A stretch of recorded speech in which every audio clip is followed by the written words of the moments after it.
యెహోవా ఈరే నన్ను చూసేవాడా, నీవుండుటయే చాలు. యెహోవా రఫా స్వస్థ ప్రదాత, నీ గాయమే బాగు చేయు. యెహోవా షమ్మా తోడుండువాడా, నా అక్కరలను తీర్చు. కృపగల దేవ, పరిశుద్ధుడు అయిన తండ్రి, మీ మహాపరిశుద్ధ నామమును బట్టి మీకు వేలాది వందనములు స్తోత్రం చెల్లించుకుంటున్నాం నాయన. ప్రభువా, ఇదిగో ఈ వర్తమాన భాగాన్ని మీరే ఇచ్చారు. ఈ వాక్య భాగం మీదే గనుక ప్రభు, నన్ను మీ సెలవు చాటును దాచి నా చేత మీరు మాట్లాడించి మీకు మహిమ తెచ్చుకొనండి. అనేకులు వాక్యమును వింటూ ఉన్నారు తండ్రి, నీకు వందనాలు. వారందరూ ఈ వాక్యమును గమనించి వారు మనసు పొంది పాపం నొప్పుకొని విడిచిపెట్టి నిత్యరాజ్య వారసులవుటకు సహాయం చేయండి. ఎన్నిక లేని నన్ను మీ సెలవు చాటును దాచి సమస్త ఘనత మహిమ ప్రభావాలు మీరే పొందమని ఈ మనవులు మీ ప్రియకుమారుడు మా రక్షకుడైన క్రీస్తు యేసు మహాపరిశుద్ధ నామమున అడిగి వేడుకొని మనవి చేస్తున్నాను తండ్రి, ఆమెన్. క్రీస్తునందు ప్రియులారా, ఇదనో మరలా మనం ఒకసారి ఈ టీవీ ముఖాన కలవడానికి ప్రభువు మనకిచ్చినటువంటి ఈ తరుణాన్ని బట్టి ప్రభువును స్తుతిస్తున్నాం. ప్రియులారా, నేడు ఈ వాక్య భాగము యొక్క లేక ఈ ప్రసంగాంశము యొక్క టైటిల్ ఏంటి అని అంటే, మొదటి తెస్సలోనికయులకు రాసిన పత్రిక 4వ అధ్యాయము 7వ వచనం. పరిశుద్ధులగుటకే దేవుడు మనలను పిలిచెను గాని అపవిత్రులుగా ఉండుటకు పిలువలేదు. Praise the lord. దేవుడు, సర్వసృష్టికర్త అయినటువంటి యెహోవా దేవుడు, ఆయన మాట్లాడుతున్నాడు. ఏమని? పరిశుద్ధులవుటకే నేను మిమ్మల్ని పిలుస్తున్నాను. Praise the Lord. మనం అపరిశుద్ధులుగా ఉండుట ఆయనకి ఎంత మాత్రమో ఇష్టం లేదు. ఇప్పుడు ఈ టైటిల్ని సపోర్ట్ చేసేటటువంటి మిగిలిన వాక్య భాగాలను మనం పరిశీలించుదాం. మొట్టమొదటిగా లేవీయ కాండము 11వ అధ్యాయము 44, 45 వచనాలు మనం చూసినట్టయితే అక్కడ ఈ రీతిగా వ్రాయబడి ఉన్నది: నేను మీ దేవుడనైన యెహోవాను, నేను పరిశుద్ధుడను గనుక మీరును పరిశుద్ధులై ఉండునట్లు మిమ్మును మీరు పరిశుద్ధపరచుకొనవలెను. నేల మీద ప్రాకు జీవరాశులలో దేని వలనను మిమ్మును మీరు అపవిత్రపరచుకొనకూడదు. ఇది ప్రాత నిబంధనలో చెప్పబడినటువంటి మాట. ప్రియులారా, ఇంకొక మాట కూడా 45వ వచనం, అదే వాక్య భాగం 11వ అధ్యాయం 45వ వచనం అంటుంది: నేను పరిశుద్ధుడను గనుక మీరును పరిశుద్ధులు కావలెను. ఇది కమాండ్. కాబట్టి ప్రియులరా, ఆనాడు ఉన్నటువంటి దేవుడు ఈనాడు కూడా మనతో మాట్లాడుతున్నాడు వాక్యం ద్వారా. అయితే ఆ మొదట మనం 44వ వచనం చివరి భాగంలో ఏమని ఉన్నది అని అంటే, మిమ్మును మీరు పవిత్రపరచుకొనుడి. ప్రియులరా, ఈ మాట ఎందుకు చెప్పాడు అని అంటే, లేవియ ఖండము 12, 13 అధ్యాయాలు మనం జాగ్రత్తగా చదివినట్టయితే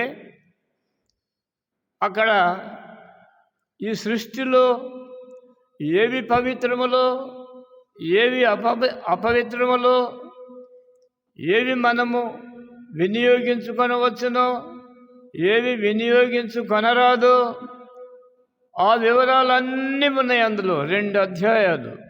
దాన్ని ఇప్పుడు వివరించడానికి సమయం చాలదు కనుక నేను నెక్స్ట్ భాగానికి వెళ్తున్నాను. ప్రియులారా, అయితే ఈ మాట ఎందుకు చెప్పవలసి వచ్చింది అని అంటే, మిమ్మును మీరు పవిత్రులుగా మిమ్మును మీరు పవిత్రపరచుకొనుడి అని ఉంది. అంటే పవిత్రపరచుకొనవలసినటువంటి బాధ్యత మన మీదనే ఉన్నది ఈ వాక్య ప్రకారం. కానీ ఇక్కడ ఇంకొక మాట, 1 పేతురు పత్రిక 1వ అధ్యాయం 15వ వచనం మనం చూసినప్పుడు, నేను పరిశుద్ధుడనై ఉన్నాను గనుక మీరును పరిశుద్ధుడై ఉండుడి, కాగా మీరు విధేయులకు పిల్లలై. హల్లెలూయా. మీరు విధేయులకు పిల్లలై మీ పూర్వపు అజ్ఞాన దశలో మీకుండిన ఆశలను అనుసరించి ప్రవర్తింపక. ఇది ఏమంటున్నాడైనా? మీ పూర్వపు అజ్ఞాన దశలో మీకుండిన ఆశలను అనుసరించి ప్రవర్తింపక మిమ్మును పిలిచిన వాడు పరిశుద్ధుడై ఉన్న ప్రకారము మీరును సమస్త ప్రవర్తన యందు పరిశుద్ధులై ఉండుడి. ఇక్కడ ప్రవర్తన, సమస్త ప్రవర్తన యందు పరిశుద్ధతను మనం పాటించవలనని దేవుని వాక్యము మనకు సెలవిస్తూ ఉంది. ఇప్పుడు పూర్వపు అజ్ఞాన దశలో మీకుండిన ఆశలను అనుసరింపక. హల్లెలూయా. పూర్వము గతములో మీకెన్నో ఆశలు, శరీరాశ, నేత్రాశ, జీవపడంబము, వీటి చేత మీరు ఆవరింపబడి దానికి మీరు అడిక్ట్ అయిపోయి ఎంతో అపరిశుద్ధతను అనుభవించారు. అయితే ఇప్పుడు ఇప్పుడేం చేయమంటున్నాడు ఆయన? ఆ అజ్ఞాన దశలో మీకుండిన ఆశలను అనుసరింపక మిమ్ములను పిలిచిన వాడు పరిశుద్ధుడై ఉన్న ప్రకారం మీరును సమస్త ప్రవర్తన యందు పరిశుద్ధులై ఉండుడి. పూర్వపు ఆశలను అనుసరింపక. ఇది మారు మనసు సంబంధమైనటువంటి విషయం. ఏ వ్యక్తిలోనికి పరిశుద్ధాత్ముడు ఉంటాడో, పరిశుద్ధాత్ముడు ఏ వ్యక్తిలోను ప్రవేశిస్తాడో, ఏ వ్యక్తి అయితే నేను కూడా పరిశుద్ధుడుగా ఉండాలి అనేటటువంటి ఆకాంక్ష కలిగి ఉంటాడో ఆ వ్యక్తిలో పరిశుద్ధాత్మ దేవుడు ప్రవేశించి నీ ఆలోచనలను, నీ అలవాట్లను, నీ తలంపులను, నీ కనుదృష్టిని, నీ వినికిడిని, నీ క్రియలను సమస్తాన్ని మార్చగలిగినటువంటి దేవుడు ఇప్పుడు నిన్ను దర్శించడానికి సిద్ధంగా ఉన్నాడు. ఆహ్వానిస్తావా? దేవునికి స్తోత్రం ప్రియుడా. కనుక మీ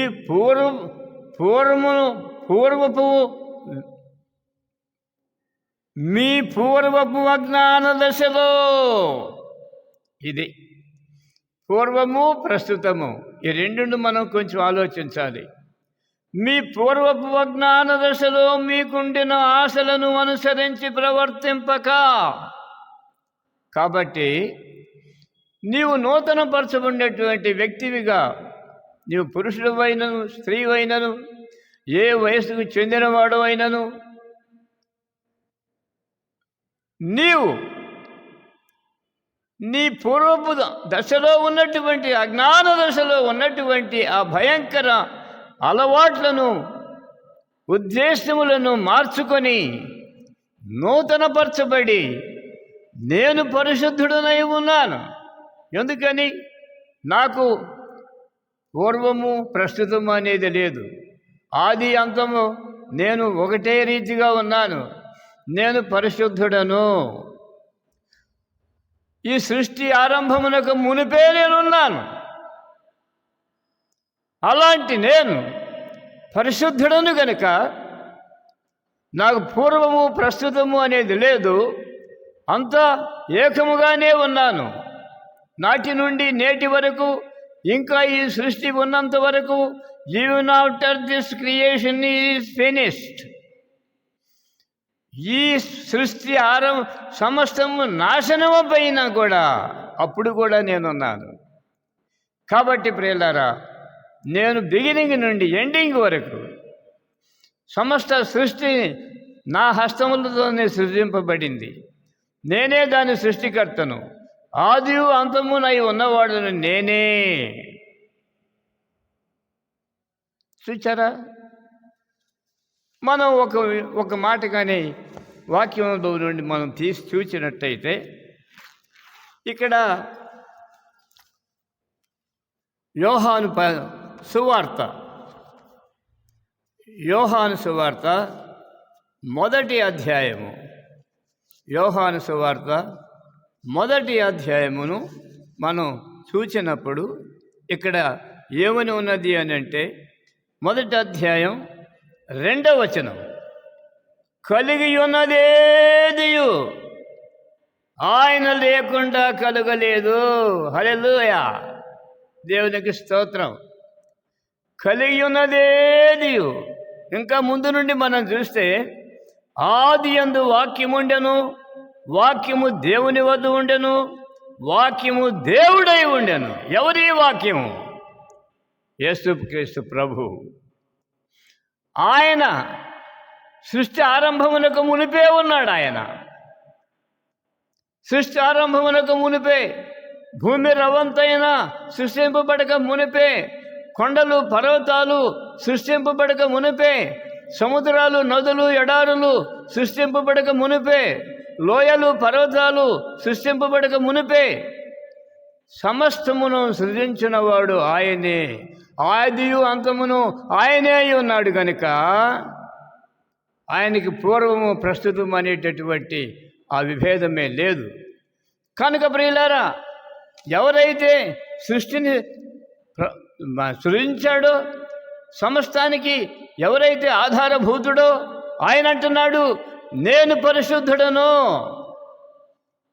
మీరు కూడా పరిశుద్ధులై ఉండాలి. దేవునికి స్తోత్రం. దేవుడు అందుకే మనల్ని పిలిచాడు. ఇప్పుడు ఈ వాక్యము సర్వలోకములో అనేక దేశాల్లో అనేక దేవుని సేవకుల ద్వారా ప్రకటించబడుతుంది. కారణం, ఒక్కడు నశించుట దేవునికి ఇష్టం లేదు.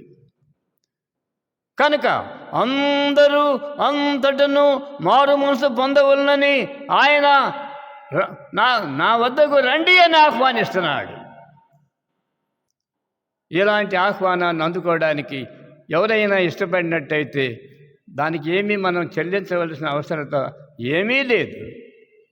ఈ వాక్యాన్ని నీవు నమ్మితే చాలు. కనుక ప్రియుడా, ఇక్కడ దేవుని వాక్యము మనతో మాట్లాడేటటువంటి విషయం ఏంటంటే, 1 పేతురు పత్రిక 4వ అధ్యాయం 1 నుండి 4 వచనాలు మనం చూసినప్పుడు, క్రీస్తు శరీరమందు శ్రమపడిన కనుక మీరును అట్టి మనస్సును ఆయుధముగా ధరించుకొనుడి. Praise the lord. క్రీస్తు శరీరమందు శ్రమపడిన గనుక మీరును అట్టి మనస్సును ఆయుధముగా ధరించుకొనుడి. శరీర విషయములో శ్రమపడినవాడు శరీరమందు జీవించు మిగిలిన కాలము ఇక మీదట మనుజాశలను అనుసరించి నడుచుకొనక దేవుని ఇష్టానుసారముగానే నడుచుకున్నట్లు పాపముతో జోలి ఇక ఏమీ లేక ఉందము. హల్లెలూయా. దేవునికి స్తోత్రం ప్రియులారా. చూడండి, ఈ వాక్య భాగం అంతా ఏం చెప్తుంది? క్రీస్తు శరీరమందు శ్రమపడిన కనుక మీరును అట్టి మనస్సును ఆయుధముగా ధరించుకొనుడి. నీవు క్రీస్తును వెంబడించాలి అని అంటే ఈ లోకములో కొంత శ్రమ అనుభవించవలసి వస్తుంది. అయితే ప్రియులారా, ఎందరైతే అలాంటి శ్రమను భరించడానికి సిద్ధపడి, ప్రభువా నేను నీ వద్దకు వచ్చాను, నీ కుమారునిగాను నీ కుమార్తెనుగాను నన్ను ఆశీర్వదించు, నన్ను అంగీకరించు ప్రభువా, మునుపటి ఆశల్లోనైతే శరీరాశ, నేత్రాశ, జీవపు డంబములు అన్నీ నాలో గూడు కట్టుకొని ఉన్నవి. ఇప్పుడైతే వాటిని నేను విడిచిపెట్టాలని నేను తీర్మానించుకొని నీ దగ్గరకు వచ్చాను. నన్ను మీ దగ్గరికి చేర్చుకొని నీ దాసునిగా, నీ దాసురాలిగా నన్ను మార్చు ప్రభువా అని ఎందరైతే తమను తాము తగ్గించుకొని దేవుని కొరకు అవసరమైతే శ్రమపట్టాన్ని కూడా సిద్ధపడినటువంటి వారు ఎందరూ ఉన్నారు? వారందరూ దేవుని పిల్లలగుటకు అధికారం అనుగ్రహించెను. హల్లెలూయా. చూచారా, ఇక్కడ దేవుని వాక్యం అంటుంది, యోహాను సువార్త 1వ అధ్యాయం 1వ అధ్యాయంలో ఏమని ఉంది అంటే 12వ వచనం, తన్ను ఎందరు అంగీకరించరో వారందరికీ, అనగా తన నామమునందు విశ్వాసముంచిన వారికి దేవుని పిల్లలగుటకు ఆయన అధికారం అనుగ్రహించెను. Praise the lord. దేవునికి స్తోత్రం. ఈ అంగీకారము అనేటటువంటిది అది నీ ఇష్టానికి వదిలిపెట్టబడింది. దేవుడు ఎవరిని బలవంత పెట్టడం లేదు. నీవు పరిశుద్ధుడుగా ఉండవలనని, పరిశుద్ధురాలిగా ఉండవలనని నీవు ఆశించినట్లయితే దాన్ని నీకు అందివ్వడానికి ఆయన ఎదురు చూస్తూ ఉన్నాడు, ఆహ్వానిస్తూ ఉన్నాడు. ఇక్కడ దేవుని వాక్యం మనతో చెప్పేటటువంటి మాట ఏంటంటే, ఇక్కడ దేవుని వాక్యం మనతో మాట్లాడుతున్నటువంటి విషయం ఏంటంటే,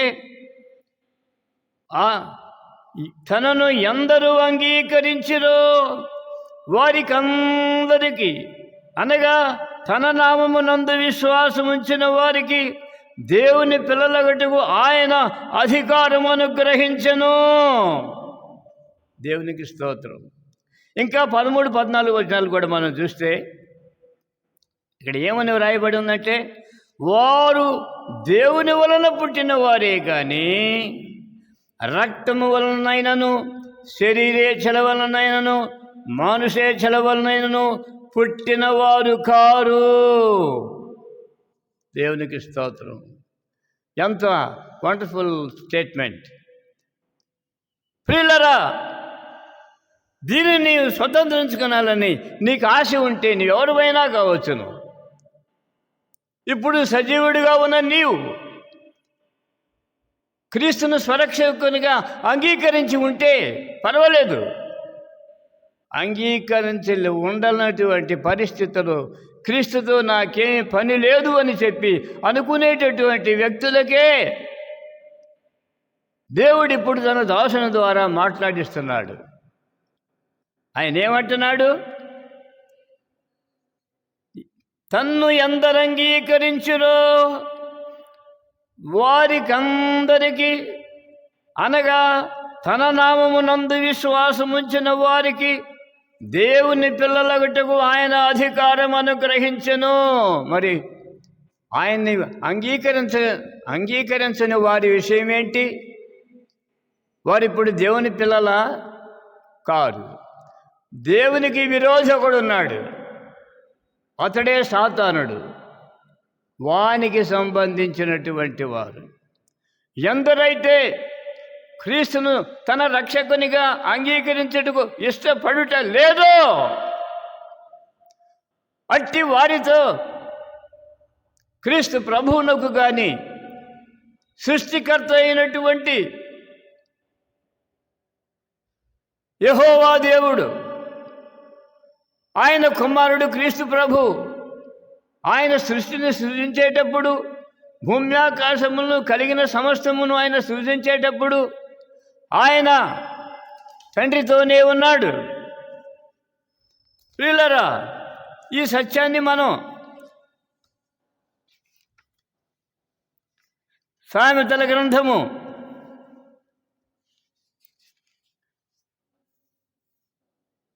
8వ అధ్యాయము 22 వచనాల నుండి చదువుతున్నాను. పూర్వకాలముందు తన సృష్టి ఆరంభమునకు తన కార్యములలో ప్రథమమైన దానిగా యెహోవా నన్ను కలుగజేసెను. ప్రారంభమందు తన సృష్టి ఆరంభమున తన కార్యములలో ప్రథమమైన దానిగా యెహోవా నన్ను చేసెను.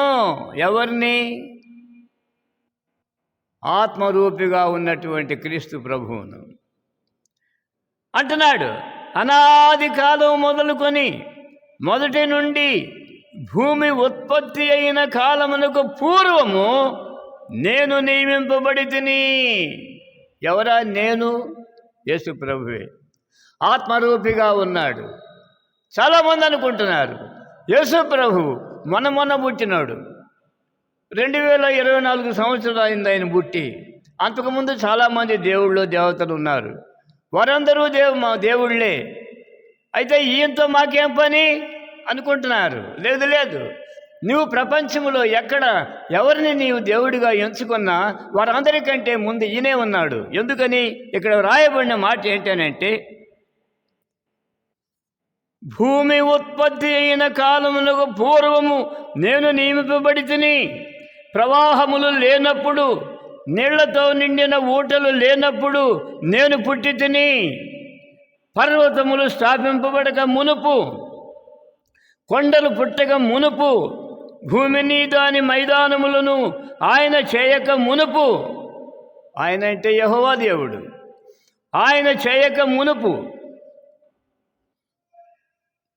నేల మట్టిని రవంతయు సృష్టింపక మునుపు నేను పుట్టి తిని. ఆయన ఆకాశ విశాలమును స్థిరపరచినప్పుడు, మహాజలముల మీద మండలమును నిర్ణయించినప్పుడు నేను అక్కడ ఉంటిని.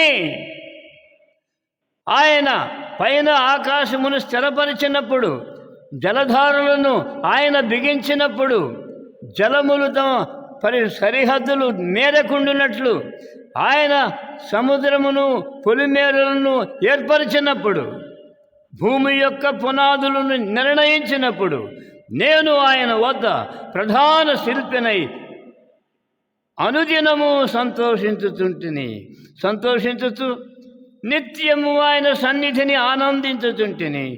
ఆయన కలుగజేసిన పరలోకమును బట్టి సంతోషించుచు నరులను చూచి ఆనందించుచుంటిని. హల్లెలూయా.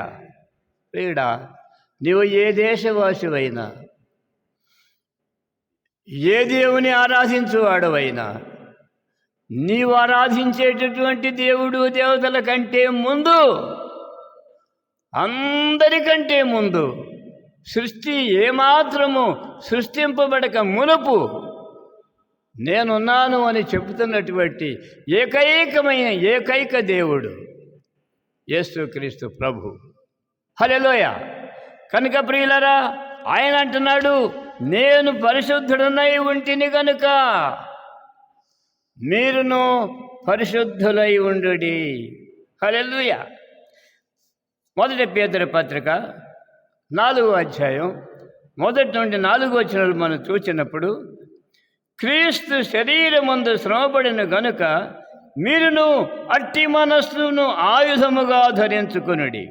శరీర విషయములో శ్రమపడిన వాడు శరీరమందు జీవించు మిగిలిన కాలము ఇక మీదట మనుజాసలను అనుసరించి నడుచుకొనక. హల్లెలూయా. మనుజాసలను అనుసరించి నడుచుకొనక దేవుని ఇష్టానుసారముగానే నడుచుకొనున్నట్లు పాపంతో జోలి ఇక లేక ఉండును. Praise the lord. పాపముతో జోలి ఇక ఏమీ లేక ఉండును. ఎప్పుడు నీవు క్రీస్తు ప్రభువును నీ రక్షకునిగా అంగీకరించడానికి నీ సంసిద్ధతను వ్యక్తపరిచావో, ఎప్పుడు ఆయన్ను నీ హృదయంలో చేర్చుకోవడానికి నీవు ప్రభువా నా హృదయంలోనికి రండి, నేను పరిశుద్ధునిగా కోరుతున్నాను, నేటి వరకు నాలో ఆ పరిశుద్ధత అనేది నాకు అసలు తెలియదు, దాన్ని అర్థం చేసుకునేటటువంటి స్థితిలో కూడా నేను లేను, ఇప్పుడు ఉన్న పాటున నీ దగ్గరకు వస్తున్నాను, నీవు నన్ను నీ కుమారునిగా నీ కుమార్తెనుగా అంగీకరించు తండ్రి అని చెప్పి నీవు దేవుని సన్నిధిలోనికి వచ్చినట్లయితే, చూచారా, మనుజాసలను అనుసరించి నడుచుకొనక. హల్లెలూయా. మనుజాసలు ఏంటి? శరీరాశ, నేత్రాశ, జీవపు డంబము. వీటినే నీ జీవితంలో కలిగి ఉన్నావు, కానీ పరిశుద్ధతను కలిగి ఉండటం నీ వెరిగి ఉండలేదు ఇంతవరకు. ఇప్పుడైనా పరిశుద్ధుడుగా పరిశుద్ధురాలుగా ఉండాలని ఆశించినట్లయితే ఉన్న పాటున క్రీస్తు పాదముల దగ్గర రావలసిందిగా దేవుని సేవకునిగా నేను నిన్ను ఆహ్వానిస్తున్నాను సహోదరుడా, సహోదరి. ఎందుకనంటే అంటున్నాడు ఇక్కడ, దేవుని ఇష్టానుసారముగానే నడుచుకున్నట్లు పాపముతో జోలియక ఏమీ లేక ఉండును. అక్కడే 3వ వచనం అంటుంది, మనము పోకిరి చేష్టలు, దురాశలు, మద్యపానము, అల్లరితో కూడిన ఆటపాటలు, త్రాగుబోత విందులు, చేయదగిన విగ్రహ పూజలు మొదలైన వాటి యందు నడుచుకొనుచు అన్యజనుల ఇష్టము నెరవేర్చుచుండుటకు గతించిన కాలమే చాలును. హల్లెలూయా. గతించిన కాలమే చాలును. ప్రియులరా, 2023 గతించిపోయింది. ఒకవేళ నీవు ఆ కాలములో ఈ విధమైనటువంటి చేష్టలు, పోకిరి చేష్టలు, దురాశలు, మద్యపానము, అల్లరితో కూడిన ఆటపాటలు, త్రాగుబోతుల విందులు, చేయదగిన విగ్రహ పూజలు మొదలైన వాటి యందు నడుచుకునేటటువంటి సహోదరుడా, సహోదరి, ఇప్పుడు నీవు క్రీస్తు వద్దకు వచ్చినట్లయితే నీవు పరిశుద్ధుడుగా పరిశుద్ధురాలుగా నిత్య జీవములకు వారసుడుగా వారసురాలిగా అనేటటువంటిది దేవుని వాక్యం చెప్తున్న సత్యం. చూడండి, ఇక్కడ అంటున్నాడు, రోమపత్రిక 6వ అధ్యాయం 19 నుండి 23 వచనాలు మనం చూసినప్పుడు ఇక్కడ దేవుని వాక్య భాగములో మనం అంటున్నాం, ఏలయనగా పాపం వలన వచ్చు జీతం మరణము, అయితే దేవుని కృపావరము మన ప్రభు అయిన క్రీస్తు యేసునందు నిత్య జీవము. హల్లెలూయా. ఆ నిత్య జీవము నీవు కోరినట్లయితే ఇప్పుడే నీవు పొందగలవు.